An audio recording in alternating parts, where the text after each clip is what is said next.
निरोप समारंभ या कार्यक्रमासाठी जमलो आहोत। माझी, तुमची, आम्हा सर्वांची विद्यामंदिर पर्यटन नंबर 1 या शाळेत येण्यापूर्वी ओळख वेगळी होती, परंतु मी पहिल्यांदाच पहिलीच्या वर्गात प्रवेश घेतला तेव्हा माझी ओळख श्री शिंदे सर आणि श्री वारके सर यांचे शिष्य अशी झाली। गेली 5-1 वर्षे शिंदे सरांनी तर सुट्टीही घेतली नाही। दगडाचे शिल्प घडवून जशी सुंदर मूर्ती घडवणाऱ्या, मातीच्या गोळ्या सुंदर कोमल असा स्पर्श करून मडके घडवणाऱ्या आणि फणसासारखे वरून काटेरी परंतु आतून रसाळ गोड म्हणजे आमचे शिंदे सर।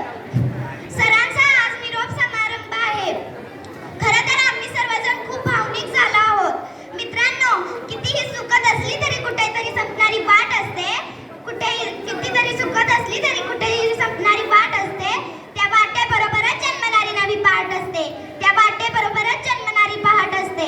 सर, तुम्हीच आम्हाला शिकवलं, तुम्हीच आम्हाला घडवलं आणि कुंभार जसा चिखल तुडवतो तसे खूप सुंदर असे अध्यापनाचे काम केले, हे आम्ही कधीच विसरू शकणार नाही। सर, तुम्ही आम्हाला शिकवलेला इंग्रजी विषय हा आमच्या आयुष्यभर लक्षात राहील।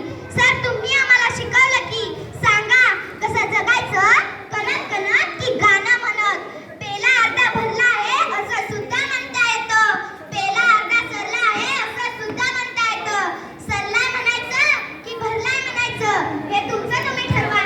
सांगा कसं जगायचं, कणत कणत की गाणं म्हणत।